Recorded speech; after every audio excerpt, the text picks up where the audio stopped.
Oke. Kita kan lalu itu kita di awal kita punya pelajaran itu kita sudah buat tentang kesepakatan kelas ya. Itu seperti peraturan tapi dalam kalimat yang lebih positif. Kamu masih ingat ke kesepakatan? Coba lihat. Ada di grup HP ya? Ada sudah dikirim tuh. Sekarang saya minta nanti sebentar saya minta satu orang dia membacakan kesepakatan kelas. Kita punya kesepakatan itu terbuat. Lalu saya akan bagikan satu kertas ini untuk kamu tuliskan dari misalnya kesepakatan pertama tentang apa coba lihat dulu. Kesepakatan pertama tentang satu orang tolong lihat. Yang pertama misalnya yang pertama mengumpulkan tugas tepat waktu. Oke. Misalnya ini kesepakatan yang pertama itu mengumpulkan tugas tepat waktu ya. Jadi satu orang membacakan kesepakatan itu lalu yang lain kamu bisa tuliskan kira-kira dari tugas itu dari mengumpulkan tugas tepat waktu itu nilai apa yang kita mau capai. Tahu nilai ya tahu? Iya tahu. Nilai-nilai kebajikan misalnya menghormati atau menghargai atau ketertiban atau misalnya kalau buang sampah ya kebersihan atau yang dilarang minuman keras atau merokok nilai apa? Nilai apa? Kesehatan. Kalau datang tepat bukan nilai yang 1 sampai 10 itu ya, atau baik atau buruk bukan. Tapi nilai kebajikan namanya nilai-nilai kebajikan ya. Oke. Sekarang saya minta kamu bagi ini ya.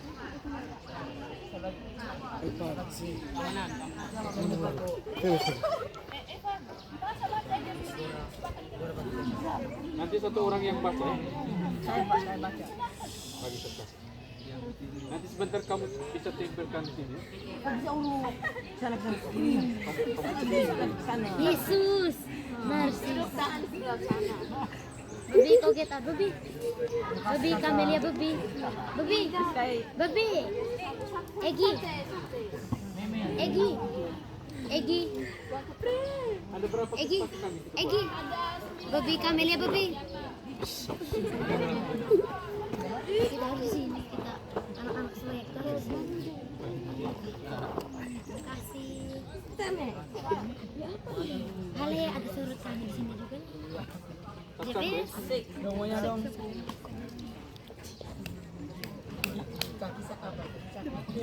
Ambil dulu yang hijau-hijau dengan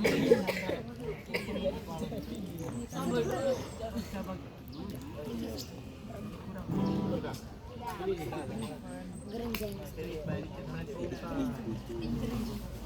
Gerenjang.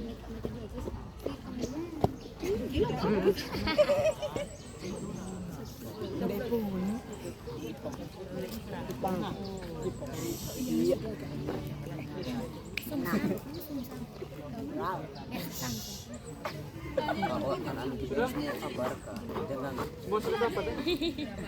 Oke. Kita mulai dari yang pertama tadi. Siapa yang baca tadi? Bri. Ya, saya minta Bri baca. Kalimat positif. Tugas tepat waktu. Ya, silakan tulis nilai apa yang kita mau ucap.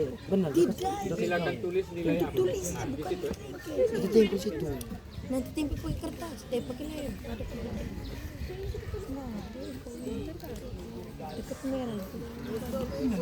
Sudah, nilai mengumpulkan tugas tepat waktu. Itu nilai apa yang kita mau kejar?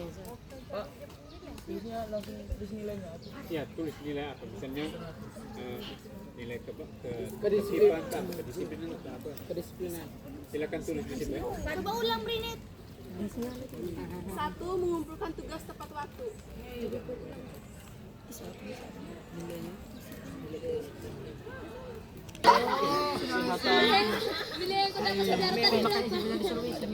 Agar membuat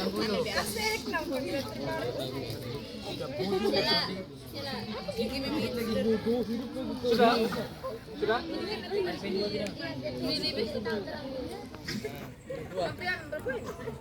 Oke, sudah? Semuanya sudah kan? Kau ada. Oke. Oke, sabar berdua. Sekarang yang Kedua, nomor 2. izin ke toilet maksimal 1 kali. Izin ke toilet minimal 1 kali. Maksimal. Maksimal 1 kali. Bukan. Yang ketiga, mengikuti KBM dengan tertib. Nah, nilai apa? Santun. Silakan ditulis di bawah. Kalau yang sama kamu tulis. Atau boleh tulis lagi. Mengikuti. Sudah? Oke, sekarang yang keberapa? Keempat, Yang keempat sekarang. Ketiga tadi. mengikuti KBM dengan tertib, teman-teman. Yang keempat. Yang keempat sekarang. Yang keempat, masuk kelas tepat waktu dengan toleransi 10 menit. Nah, nilai apa? Toleransi 10 menit. Sudah, yang keempat sudah ya?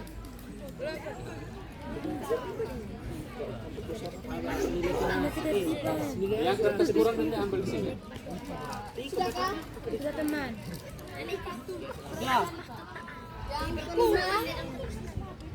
Yang kelima,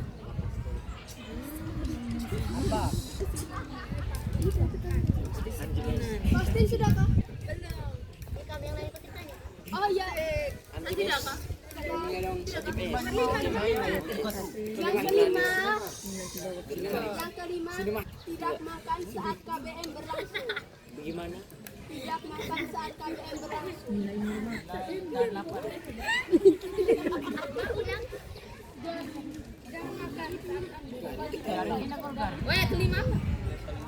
Tidak makan saat KBM tertiba.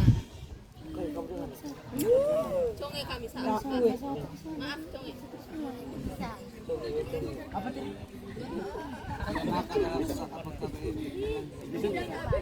Tidak makan.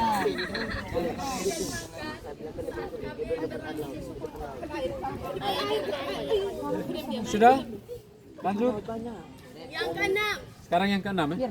setiap siswa wajib Itu jambul balik. aktif saat KBM. Setiap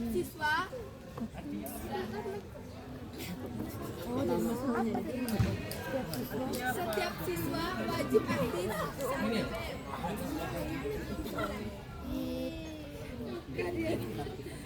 Tas putih.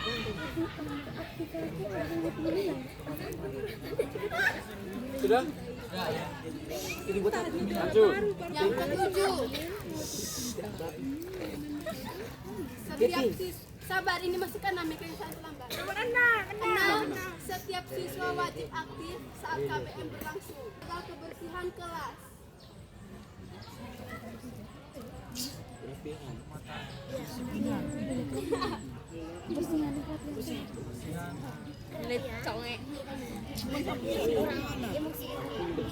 Tadi tuh saya taruh di sini, terus dia geser angkat aja jadi jatuh pak. Menjaga mau buang tadi, saya taruh di sini dulu. Sudah 7 sudah tadi? Sudah. Sudah. Jaga kebersihan kelas. Apa ini? 8, sabar. Aduh Pak, bahasa. Sudahkah? Kebersihan kelas. Sudah. Yang ke-8, memberi salam pada guru. Memberi salam pada guru. Ini namanya Pak.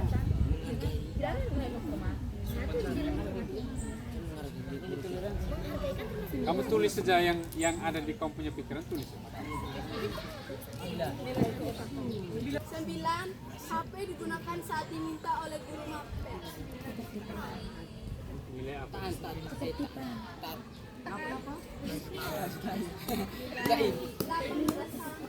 disiplin. Pengendalian diri. HP digunakan saat diminta oleh guru mapel. penguasaan diri bisa.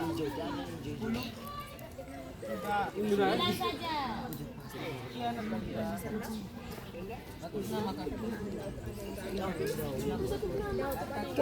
Oke, sekarang nanti saya minta mari kertas satu ini.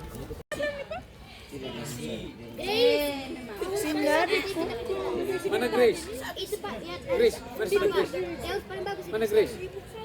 Bersih. Bertahan, jangan bertahan dari situ. Ya, sekarang saya minta mulai dari orang yang dari sini ya. Baca nilainya.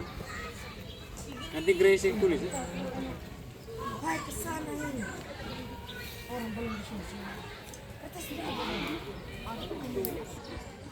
Baca semua. Pertama, nilai kedisiplinan.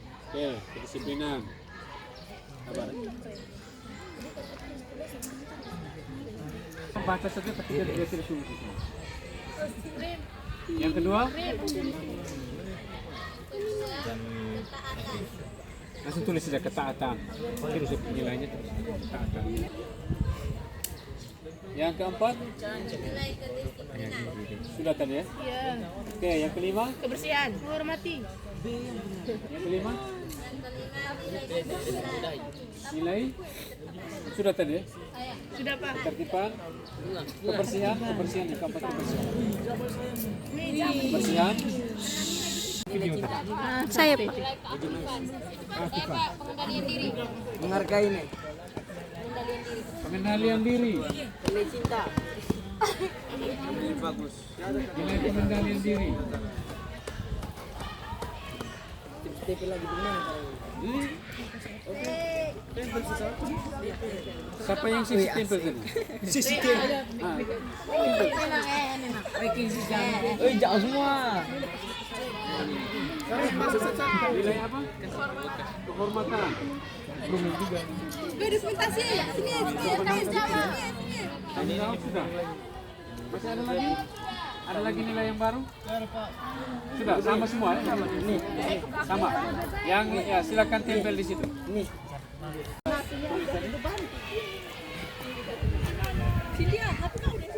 Silakan. Ketaatan. Oke. Ketaatan dengan sama dengan kepatuhan ini. Ketaatan dengan kepatuhan itu kan sama, hampir sama. Oke, nanti kita pakai yang ketaatan. Taatan. Oke. Berarti disiplin, ketaatan, ketertiban tadi bisa sama dengan disiplin ya. Kebersihan oke? Oke. Bisa. Keberanian? Oke. Tidak usah. Toleransi. Toleransi? Oke. Oke, toleransi ya. Keaktifan. Keaktifan? Oke. Tanggung jawab. Tanggung jawab juga ya. Ya. Oke. Pengendalian diri. Nilai apa lagi? Pengendalian diri? Tidak usah. Takutnya ada yang nakal, Pak. Ya benar. Dia tidak sedang sumpah, tidak bisa mengendalikan diri ya. Sopan santun? Sudah boleh. Sopan santun tadi? Sudah disiplin, sudah masuk disiplin. Disiplin. Sopan santun. Kecuali saling menghormati. Kalau saling menghormati bisa. Toleransi bisa. Saling menghargai. Sopan, kalau toleransi itu kan dia itu lebih luas dari sopan santun. Sopan santun bagian dari. Berarti kita tetap pakai sopan santun atau saling menghargai ya. Pakai kata saling menghormati ya. Sehingga ini yang sopan santun ini kita bisa pakai yang lebih luas, saling menghormati ya. Nah, jadi ada satu mulai dari pertama ke disiplin. Siapa bisa tulis? Grace bisa kan? Grace lagi ya. Oke, terus skor. Ada kelompok itu. Belum kayaknya, Pak.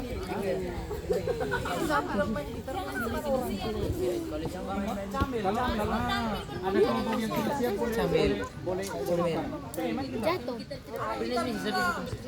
Kasih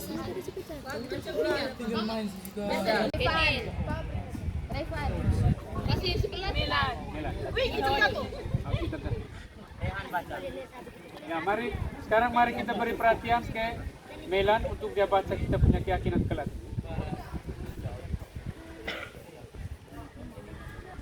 keyakinan kelas. 1. Kami mampu berdisiplin. 2. Kami mampu taat. 3.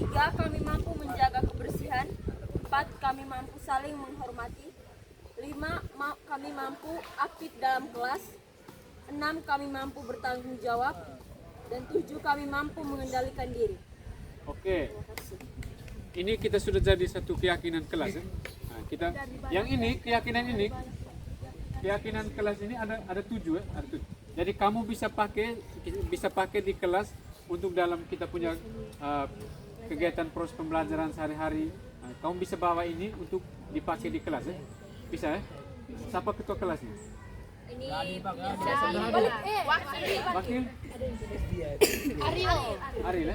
Nah, nanti ini kamu bisa bisa simpan di meja kita punya di meja atau di buku absen ya, untuk dijadikan kesepakatan keyakinan kelas ya. Nah, masing-masing semua sepakatan dengan ini ya tujuannya. Oke. Setelah ini kamu bisa taruh kamu punya tanda tangan masing-masing di tempat pulpen.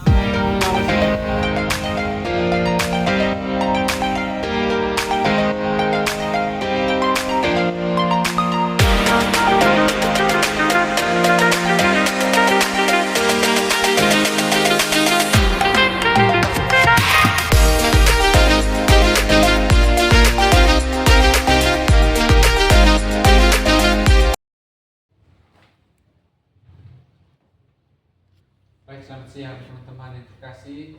Selamat siang. Terima kasih atas kehadiran teman-teman semua pada siang hari ini. Saya merasa terharu karena teman-teman ada di sini. Ini sebagai bentuk dukungan yang sangat positif untuk saya dalam menjalankan mengikuti program calon guru penggerak. Jadi salah satu tugas yang yang wajib dan harus saya buat itu yaitu tentang diseminasi budaya positif atau memberikan informasi, gambaran dan untuk dipraktikkan kepada teman-teman semua. Lalu ini merupakan modul yang dari di pendidikan guru penggerak itu merupakan modul yang kedua, modul 2.1. Jadi ada 10 modul, ada 3 modul. Nah, modul pertama itu ada 4 submodul, dan modul kedua itu ada 3 submodul, modul ketiga ada 3 submodul. Jadi kami sekarang jadi totalnya ada 10 modul ya. Ya, hitung saja 10 modul, dan kami sekarang itu masuknya ke modul kelima. Jadi baru sementara 4 dari 10 modul, 40% lah. Nah, sejauh ini aman-aman saja. Meskipun kendala banyak, apalagi angkatan ini di sekolah ini saya sendiri. Nah, saya bersyukur karena ada banyak teman-teman yang sudah lebih dahulu jadi guru penggerak, dan mereka tempat saya mencurahkan saya punya beban-beban. Semua tugas-tugas selalu berkonsultasi dengan mereka, termasuk ibu kita. Jadi untuk hari ini itu kegiatan itu merupakan salah satu kegiatan aksi nyata dari modul 1.4 itu tentang budaya positif. Lalu tadi saya sudah berkonsultasi dengan Ibu Lupita tadi. Beliau sebagai koordinator di sini, hanya beliau berhalangan hadir, jadi meminta saya untuk memulainya saja, tidak apa-apa. Langsung memulainya saja. Jadi kita mengawali kegiatan kita ini dengan berdoa. Saya minta salah satu teman bisa berdoa.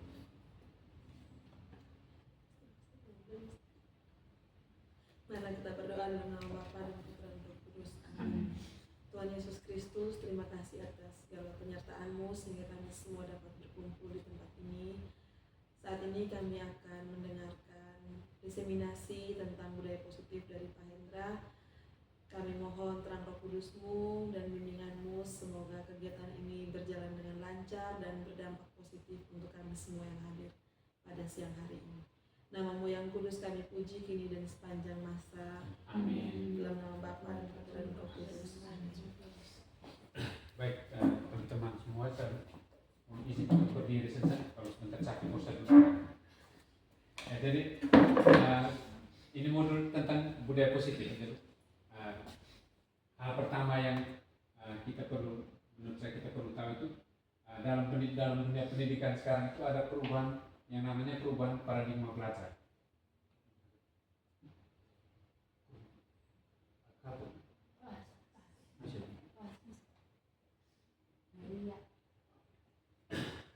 namanya perubahan paradigma belajar. Itu dari yang namanya dari disiplin tradisional menuju disiplin positif.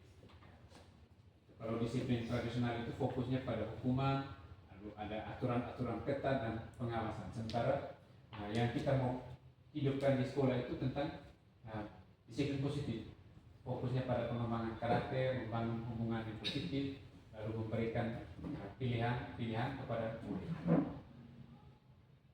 Ya, ini kalau paradigma yang lama itu tentang itu stimulus respon. Lalu kalau paradigma yang baru itu teori kontrol. Stimulus respon itu artinya ketika saya melakukan sesuatu maka akibatnya apa? Misalnya kalau saya melanggar aturan, kalau rambut saya tidak dipotong, berarti akibatnya di sini saya harus siap menerima konsekuensi, misalnya rambutnya dicukur, dibotak dan sebagainya. Lalu kalau teori kontrol itu kita bisa lihat ini beberapa perbedaan di sini.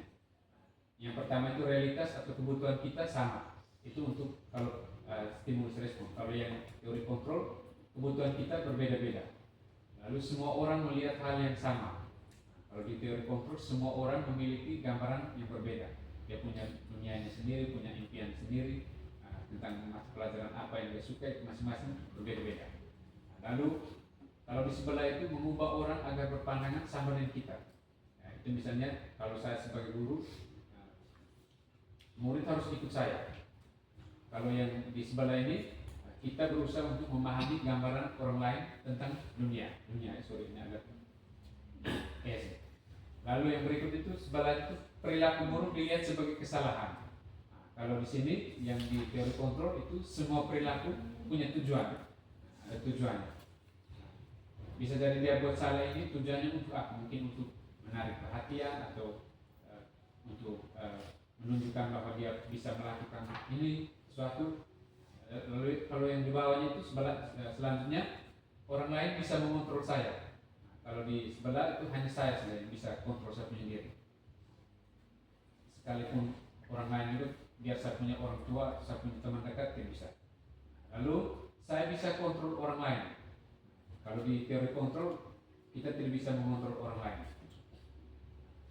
Lalu pemaksaan ada saat bukan gagal.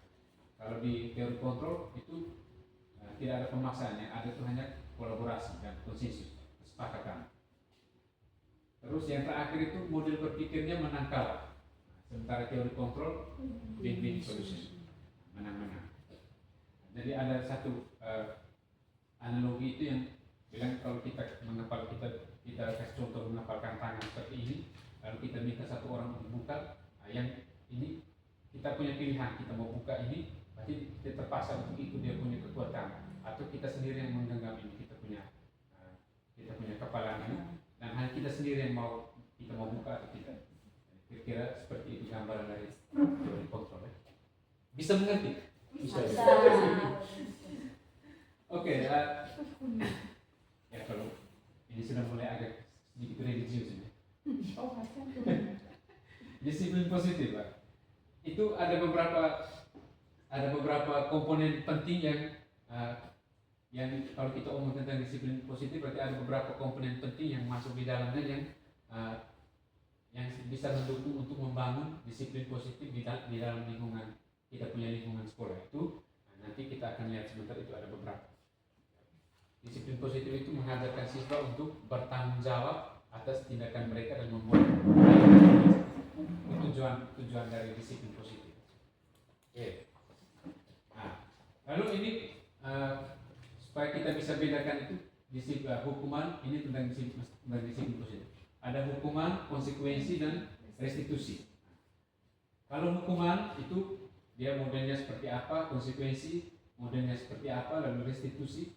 Nah, restitusi ini mungkin ada dari antara kita yang sudah sering dengar atau pernah dengar. Nah, kalau untuk saya sebenarnya setelah saya ikut pendidikan guru pengarang ini baru saya tahu istilah restitusi.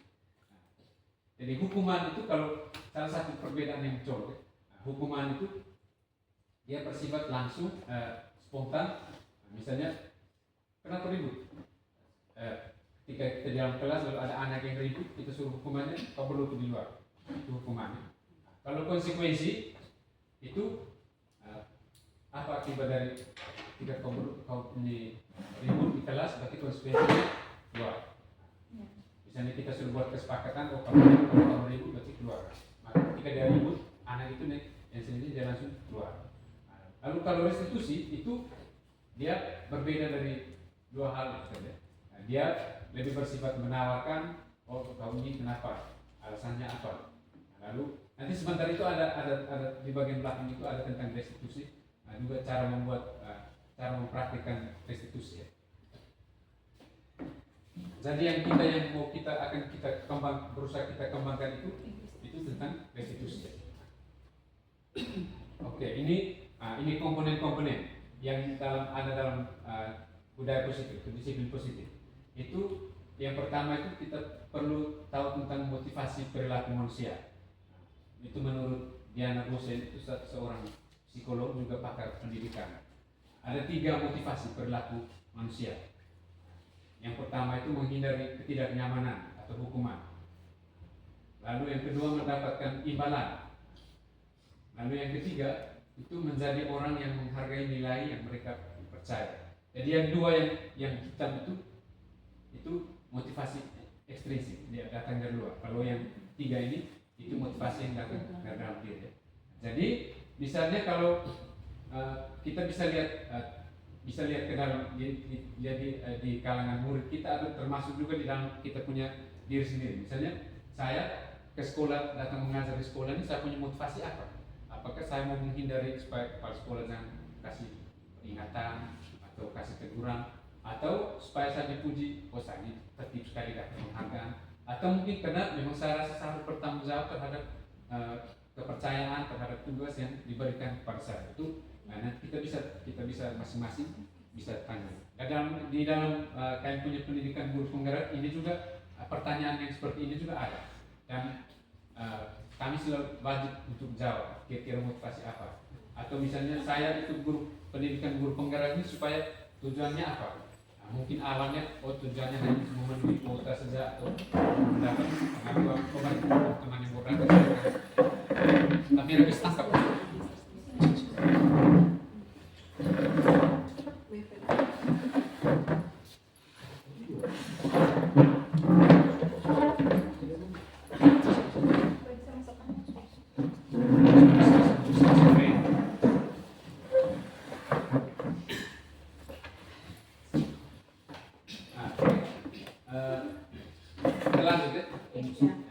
Ini tentang motivasi tadi, menghindari ketidaknyamanan atau hukuman, lalu mendapatkan imbalan atau pujian, lalu menjadi orang yang menghargai.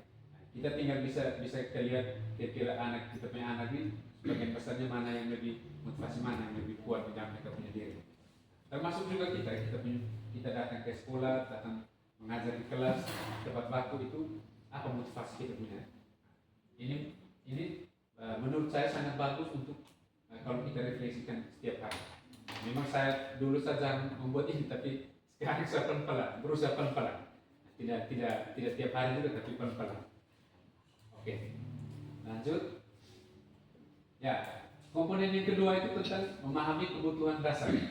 Kebutuhan dasar ini ada 5 kebutuhan dasar. Ada yang pertama itu bertahan hidup, lalu kasih sayang dan rasa diterima, terus kebebasan, kesenangan, penguasaan. Nah ini kenapa ini dia berhubungan dengan disiplin positif? Karena nanti kita akan ketika dalam praktek restitusi nanti kita akan lihat, oh anak ini dia bermasalah, dia buat ini, kira-kira dia punya kebutuhan apa yang dia ingin dia penuhi. Jadi dia ingin memenuhi kebutuhan apa yang masih kurang di dalam dia punya diri itu yang ingin dia penuhi. Bisa dari punya perilaku kita bisa melihat dia sedang memenuhi kebutuhan apa. Nah, sedangkan tadi yang motivasi perilaku tadi, saya lupa tadi motivasi perilaku seorang tadi, itu disiplin positif itu kita mau mengarahkan anak untuk ke yang ini, berbuat sesuatu, yang mau belajar pada tugas, arahnya ke sini. Oke. Ini penjelasannya. Bertahan hidup ini kebutuhan fisiologis, kesehatan, rumah, makanan, kebutuhan biologis sebagai lalu apa lagi ini? Dari produksi, kebutuhan kita bertahan hidup. Ini ya, termasuk kebutuhan tentang akan rasa aman. Oke. Itu kebutuhan yang pertama. Lanjut ke yang kedua, Muslim datang ini. Yang kedua itu kebutuhan kasih sayang dan rasa diterima. Ini keinginan untuk tetap terhubung dengan orang lain seperti teman, keluarga, pasangan hidup, teman kerja, binatang peliharaan, kelompok atau circle, ya, istilah sekarang punya circle. Anak-anak yang memiliki kebutuhan dasar akan kasih sayang dan diterima biasanya ingin disukai.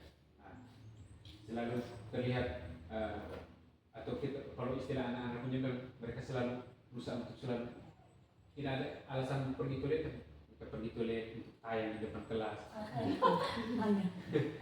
dan diterima. Akrab dengan orang tua juga ya, itu hal positifnya. Biasanya mereka belajar karena suka pada gurunya. Bagi mereka teman sebaya sangat penting. Oke, lanjut. Kesenangan, kebebasan. Oke, kebebasan. Kemandirian, otonomi, memiliki pilihan, mampu mengendalikan arah hidup seseorang. Anak-anak dengan kebutuhan ini menginginkan pilihan, mereka perlu banyak bergerak. Suka mencoba-coba. Kalau ya mungkin ini juga anak-anak yang terlalu aktif di kelas juga, yang mungkin ini juga dia punya salah satu pemenuhan kebutuhan itu. Oke, kesenangan.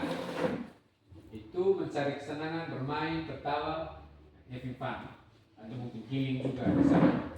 Bayang kenikmatan, lalu apa lagi? Ya, kesenangan dengan belajar. Semua hewan dengan tingkat intelijensi tinggi bermain. Saat mereka bermain, mereka mempelajari keterampilan hidup yang penting. Ini dia membandingkan hewan dengan manusia. Anak-anak yang dengan kebutuhan ini, kesenangan yang tinggi, biasanya memiliki biasanya ingin menikmati apa yang mereka buat. Mungkin juga kita yang sudah dewasa juga mungkin pasti tetap kebutuhan ini kan tetap ada. Mereka juga suka permainan, mengoleksi barang, suka bergurau, suka melucu, dan menggemaskan. Bahkan saat mereka bertingkah laku buruk, mereka masih terlihat lucu. Oke. Oh sudah tadi? Yang ada satu penguasaan kan di depan kan? Ya ini penguasaan. Ya ini berusaha untuk menjadi kompeten, menjadi terampil, diakui, didengarkan dan memiliki rasa harga diri. Jadi nanti kalau kita praktek restitusi itu kita akan lihat ini kebutuhan itu apa yang kebutuhan dia mau penuhi. Oke, lanjut ke ini posisi kontrol ya, restitusi. Ini kalau yang ini komponen yang ketiga tadi tentang motivasi lalu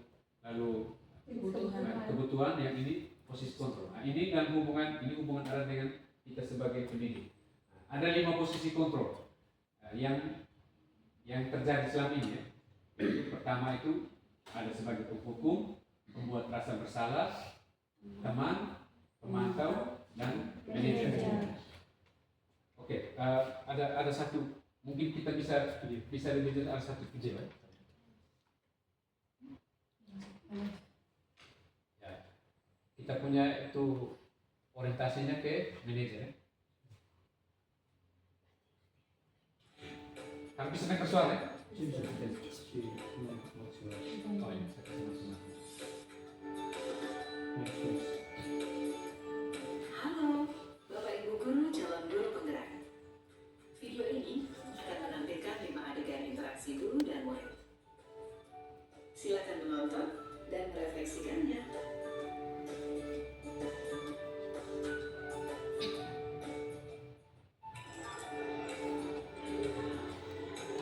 Pagi anak-anak, silakan PR yang kemarin Ibu berikan diletakkan di meja. Anton, kamu sudah mengerjakan belum? Belum mengerjakan saya, Bu. Kamu selalu ya nggak ngerjain PR. Sekarang Ya, kamu ini posisi kontrol yang pertama. Kamu tulis, saya berjanji tidak akan mengulangi lagi. Saya berjanji akan berusaha menjadi murid yang rajin belajar sampai pelajaran saya selesai.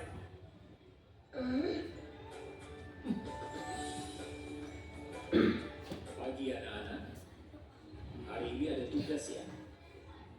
Ada yang belum mengerjakan? Anton, kamu sudah mengerjakan? Belum, Pak. Kamu nggak kerjain tugas ya? Kamu mau jadi apa nanti?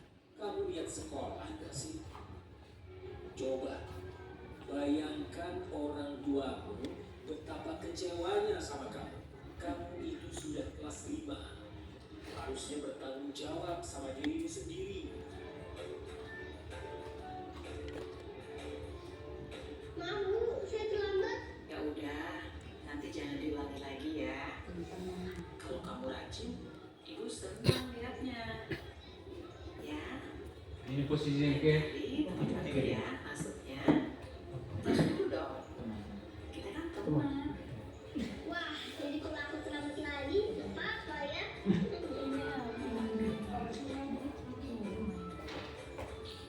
Kamu kok gak pakai baju olahraga? Bapak catat, kamu sudah 3 kali loh. Gak olahraga bulan ini. Ya, Pak. Sudah 3 kali berarti saya dapat sanksi, Pak.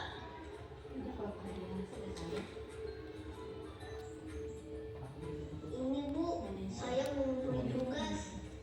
Maaf ya, Bu, saya terlambat ngumpulin tugas. Kenapa kamu terlambat mengumpulkan tugas? Bu, saya kalau sore bantuin ibu jaga warung, nggak sempat ngerjain tugas. Kira-kira nih, apa yang bisa kamu perbaiki supaya kamu bisa mengerjakan tugas tepat waktu? Coba, kapan biasanya kamu membantu ibu jualan? Cepet sampai jam 8 malam, Bu. Bagaimana kalau kamu membuat jadwal? Kapan kamu akan mengerjakan tugas? Oh gitu ya, Bu. Saya coba deh, Bu. Terima kasih, Bu. ya, itu video tentang supaya kita bisa benar-benar memahami tentang posisi kontrol. Jadi kita masing-masing dulu bisa melihat sejauh ini kita tuh ada di posisi yang mana, yang paling sering. Oke, yang berikut kita lihat tentang keyakinan kelas. Dengan keyakinan kelas, itu keyakinan itu nilai-nilai kebajikan atau prinsip-prinsip universal yang disepakati bersama secara universal. Jadi ada misalnya contoh nilai-nilai universal itu, misalnya ketika saya tidak boleh mengganggu peraturannya saya dilarang membuli teman, maka nilai yang kita mau kejar, yang jadi kita punya keyakinan itu adalah nilai saling menghargai. Atau ketika saya mau mengendarai motor di jalan, saya harus pakai helm. Itu bukan berarti nilai keselamatan, kesehatan. Atau saya dilarang rokok atau minum minuman keras, maka itu nilai yang kita mau cari, itu mau kejar, itu nilai kesehatan. Itu contoh nilai. Sekarang kita lihat tentang keyakinan kelas. Keyakinan kelas itu dalam dunia pendidikan guru penggerak itu sebenarnya idealnya itu masing-masing kelas itu dia punya semacam keyakinan kelas, yang mereka akan pegang selama 1 tahun. Jadi kita bisa lihat ini mulai dari ciri-ciri keyakinan kelas.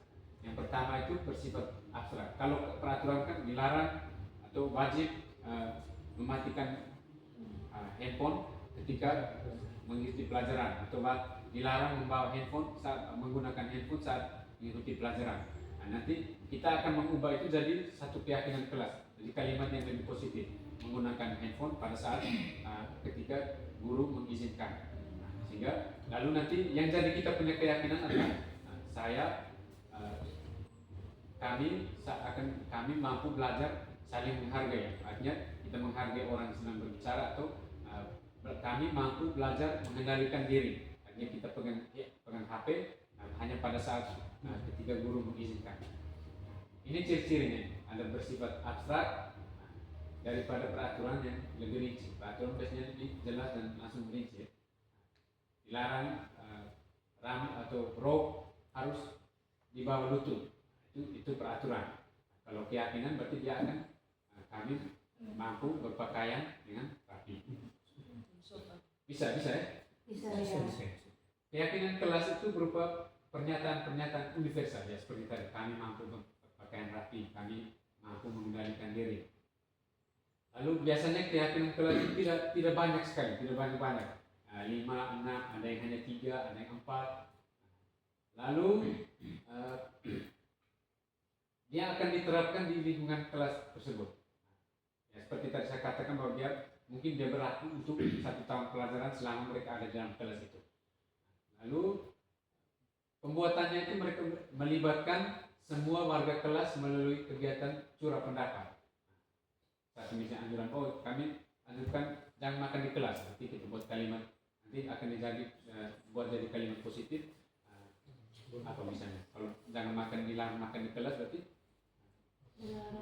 kira-kira kalimat positifnya bagaimana?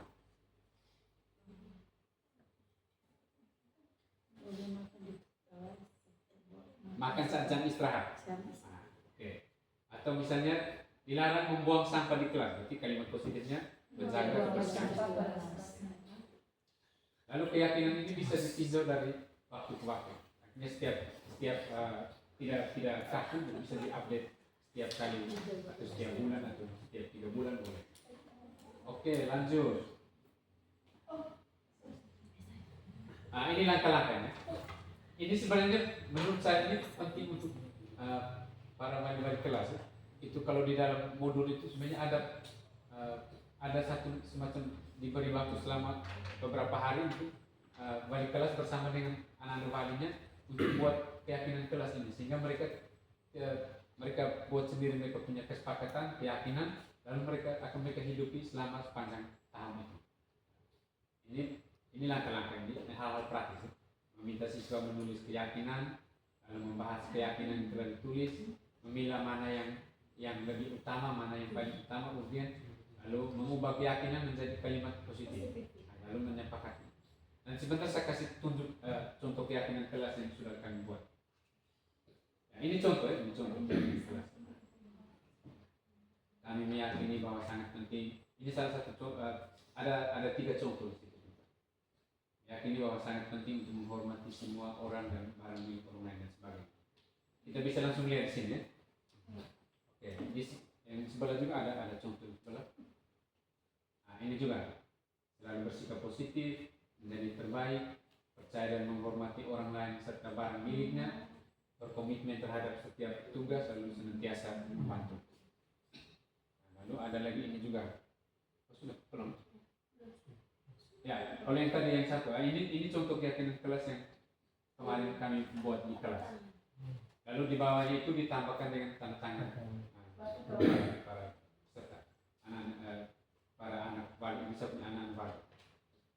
Jadi kami mampu berdisiplin. Jadi nanti misalnya ini kenapa harus ada keyakinan kelas, karena ketika nanti kalau kita menegakkan disiplin positif itu kan melalui restitusi itu. Nah, nanti itu ada satu tahap yang namanya menanyakan keyakinan kelas, menanyakan kembali keyakinan itu.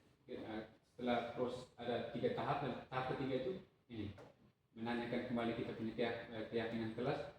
Lalu kira-kira ke depan mereka bisa kembali ikut aturan seperti ini atau tidak. Ya, yang berikut ini saya kira ini bagian terakhir tentang segitiga restitusi. Pada yang mau datang. Masih isi bensin. Masih ada. Oke, kita lanjut. Nanti sebentar, nanti saya beri kesempatan 1 atau 2 orang untuk men-sharingkan dia punya. Ada pertanyaan refleksi di bagian terakhir. Ini tentang segitiga restitusi. Praktik segitiga restitusi ini salah satu praktik yang kalau tadi di awal tadi kan ada hukuman, konsekuensi dan restitusi. Restitusi itu kan bentuknya lebih ke menawarkan. Kita menawarkan solusi, anak menemukan sendiri penyebabnya, lalu cari jalan, dia punya solusinya sendiri. Kita hanya semacam coach, ada metode coach itu. Jadi kita hanya semacam mengumpulkan, lalu kita menawarkan kira-kira kamu buat apa ke depan.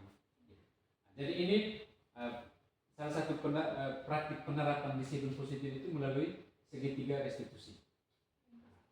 Itu ada 3 langkah, tiga langkah restitusi. Kita bisa lihat sedikit bagian ini. Nah, sebentar juga ada contoh video restitusi. Juga kami dalam praktek modul 1.4 ini buat tentang segitiga restitusi. Itu ada di satu video yang di YouTube. Silakan teman-teman kalau berminat silakan menonton video praktik segitiga restitusi yang sudah saya buat di channel, di akun YouTube saya punya. Nanti jangan lupa di subscribe, like. Oke, kita lihat ke sebelah. Ya, ini segitiga restitusi ya. Proses menciptakan kondisi bagi peserta didik untuk memperbaiki kesalahan mereka. Menciptakan kondisi. Kita tugas kita itu menciptakan kondisi supaya mereka bisa memperbaiki, mereka kembali kepada kelompok dengan karakter yang lebih kuat. Melalui restitusi kita dapat membantu peserta didik menjadi lebih memiliki tujuan, disiplin positif serta memulihkan dirinya setelah berbuat salah. Ya, motivasi artinya kedepannya dia buat sesuatu itu dari motivasi intrinsik, motivasi yang terakhir. Oke, lanjut. Ya, ini ya, langkah-langkah restitusi. Langkah pertama itu menstabilkan identitas, langkah kedua validasi tindakan yang salah, lalu langkah ketiga menanyakan keyakinan. Ini kalau yang di menstabilkan identitas itu, misalnya ketika ada anak bermasalah, dia datang terlambat, itu biasanya kalimat yang sering dipakai dalam langkah yang pertama itu ya, oh buat salah itu apa? Tidak ada manusia yang sempurna. Atau saya juga dulu waktu masih sekolah saya sering terlambat. Saya sering terlambat juga. Itu apa? Jadi kita anak ini kita menstabilkan kembali mereka punya identitas. Lalu ini ada yang lain lagi, saya tidak tertarik mau cari siapa yang salah, tapi saya hanya mau cari solusi. Atau kamu pernah merasa begitu? Apakah kamu sudah menjadi teman yang baik untuk dirimu sendiri? Ini beberapa kalimat yang bisa dipakai untuk langkah pertama. Ya. Lalu langkah kedua itu validasi tindakan yang salah. Oh kamu ternyata kau tadi terlambat. Kalau kau sebenarnya bisa mungkin dia termalam tuh mungkin kita tahu termalam dia bantu dia punya mama goreng pisang atau apa untuk jualan. Oh padahal kamu tidur sampai jam 2. Padahal seharusnya kamu pasti ini kalau orang lain itu bisa mereka tidur sampai jam 10 mungkin. Nah, kamu tidur jam 2 jam 6 pagi sudah bangun, lalu sampai di kelas mengantuk. Ini kalau kena di orang lain mungkin bisa mereka tidur sampai jam 10 atau 11. Lalu ini kamu pasti punya alasan kenapa kamu buat begitu. Atau kamu patut bangga pada dirimu sendiri karena kamu telah melindungi sesuatu yang menurut kamu penting. Nah, ini hemat saya ini ketika menghadapi anak-anak yang berkelahi atau itu pasti biasanya kan sering muncul kalimat seperti itu. Atau kamu boleh mempertahankan sikap itu, tapi kamu harus menambahkan sikap yang baru. Itu langkah yang kedua. Langkah ketiga, apa yang kita percaya sebagai kelas. Ini menanyakan keyakinan tadi. Maka kita yang tadi tentang buat keyakinan kelas tadi, ini kita percaya sebagai kelas. Nilai-nilai yang sudah kita sepakati apa? Bayangan kita tentang kelas yang ideal itu bagaimana? Kamu mau jadi orang seperti apa nanti? Ya, ini langkah ketiga. Jadi nanti kita yang tadi yang tentang keyakinan kelas itu nanti di sini. Setelah itu nanti apakah ke depan, apakah besok kau bisa datang lebih tepat waktu lagi? Atau apakah besok kau bisa buang sampah di tempat sampah lagi, tidak lagi buang sembarangan ini? Bismillah, bisa. Idealnya begini ya? Yes. Oke, lanjut. Oh, habis ya? Oke, kita lihat ada satu video ya. Ngantuk? Belum. Video.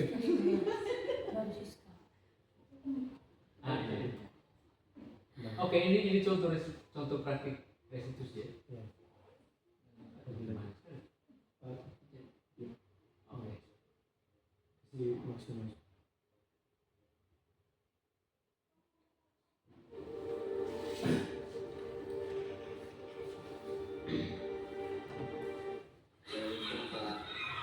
Ini kasusnya Rangga tidak titik.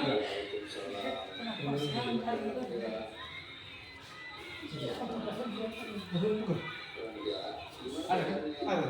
Oh ya, silakan sambil teman-teman sempat jangan mengantuk sambil makan snack. Jangan marah di snack saja. Oh iya. Nah ini langkah pertama.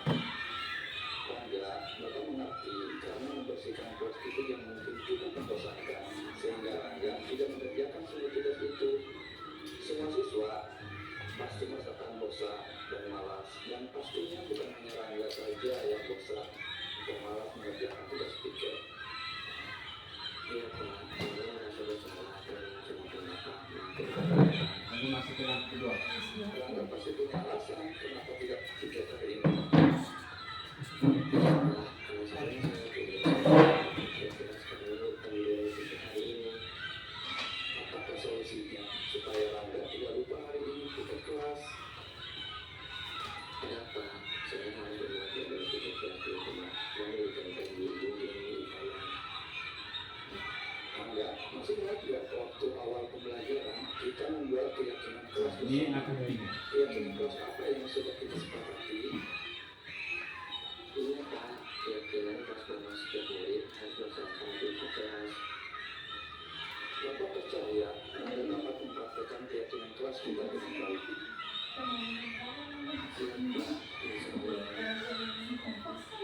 Jadi, menurut Rangga, solusi buat Rangga bagaimana supaya selalu melaksanakan piket kelas dan menjadi kebersihan? Oke,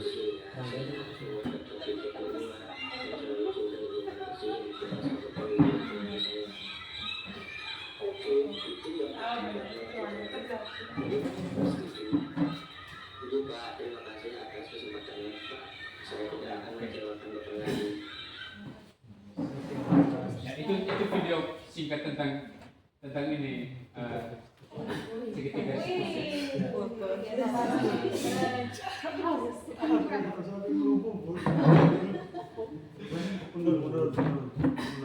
segitiga diskusi. Minimal sih. Ya.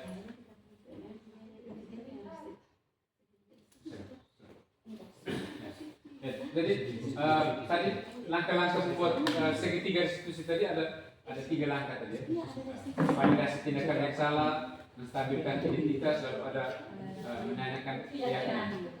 Saya yakin mungkin di antara teman-teman sekalian itu sebenarnya kita sudah praktik, hanya kita belum tahu mana yang mungkin banyak kita belum tahu mana yang menstabilkan identitas, mana yang saya sendiri juga waktu dalam refleksi di modul itu saya juga cerita bahwa saya sebenarnya pernah nih, tapi hanya saya tidak tahu mana yang menanyakan keyakinan, mana yang validasi, mana yang menstabilkan identitas. Jadi lalu dalam ada satu sesi namanya elaborasi itu, salah satu instruktur kami bilang ya kita tidak harus ikut langkah-langkah 3 langkah yang secara berurutan. Kita bisa mulai dari keyakinan atau mulai dari menstabilkan identitas. Itu ya salah satu yang saya tangkap dari Ken punya instruktur. Jadi mungkin ini hal baik yang kita bisa saya bagikan, yang bisa kita praktikkan pelan-pelan, secara perlahan dalam terhadap kita punya murid-murid. Jadi sebelum kita ke penutup itu ada dua. Apakah dari antara kita ada yang bisa men-sharingkan pengalaman atas dua pertanyaan ini? Satu orang ya. Sekarang jam hampir lagi 10 menit setengah 3. Oke, satu orang ya. Apakah ada? Posisi kontrol mana yang sering kita ambil sejauh ini?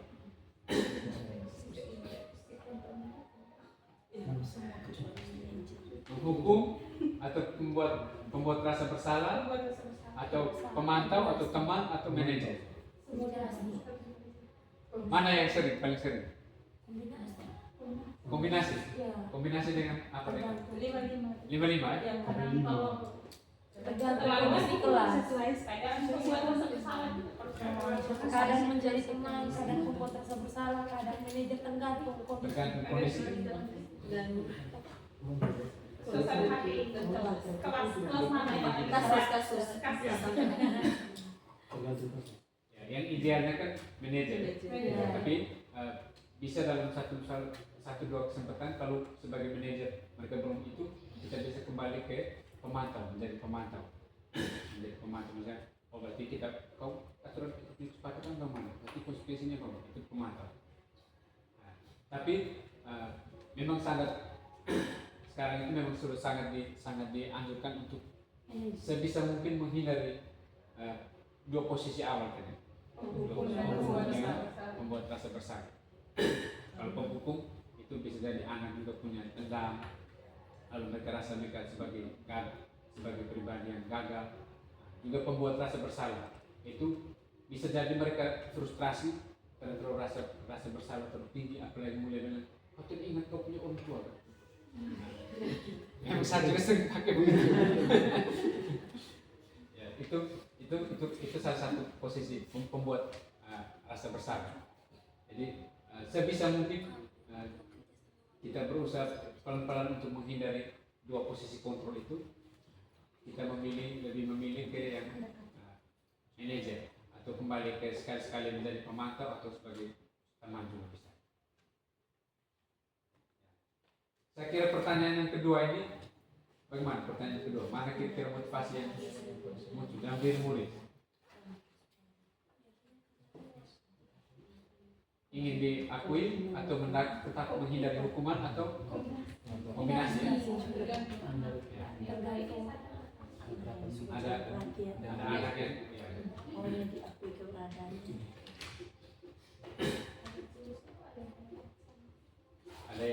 Ada yang benar-benar dia merasa bahwa belajar itu penting untuk dia. Ada yang juga, tapi banyak yang mana kira-kira? Takut dihukum kan? Ya, masih banyak. Jadi itu kita punya tugas, salah satu tugas berat kita itu kita menanamkan budaya positif dalam diri anak supaya mereka belajar karena mereka menghargai, mereka punya nilai-nilai di dalam diri mereka sendiri. Itu menjadi tugas kita punya sebagai pendidik. Saya kira itu saja teman-teman. Ada yang mau bertanya atau menyampaikan protes atau memberi masukan? Pas ya? Oke, pas. Ya, jadi saya sebagai calon guru penggerak mengajak teman-teman semua untuk tetap semangat menjadi pendidik. Dan ya, saya juga dulu saya sebenarnya tidak berminat untuk ikut pendidikan guru penggerak ini, tapi dulu memang ya salah satunya motivasi ekstrinsik kan. Saya ikut karena hanya untuk karena guru kita sudah paksa-paksa saya untuk ikut, jadi saya ikut seperti itu. Ya, itu kan bagian dari motivasi ekstrinsik kan. Tapi dalam perjalanan saya berusaha untuk menginternalisasikan semua materi yang ada dalam sini, pelan-pelan mulai menumbuhkan motivasi intrinsik.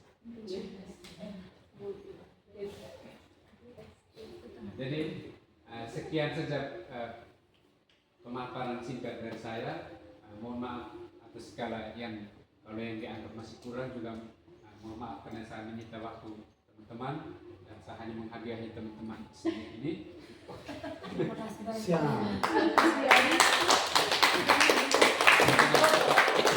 Tetap mendoakan saya supaya bisa bertahan sampai akhir. Amin. Karena ini masih sampai bulan Desember, masih sangat panjang. Tambah lagi dengan saya jam terbang agak tinggi, jadi mohon bantuan doa dan dukungan. Dengan harapan nanti setelah ini pasti ada lagi yang menjadi calon guru penggerak setelah saya. Bisa, kalau ada berarti saya siap menjadi fasilitator untuk kalangan sendiri.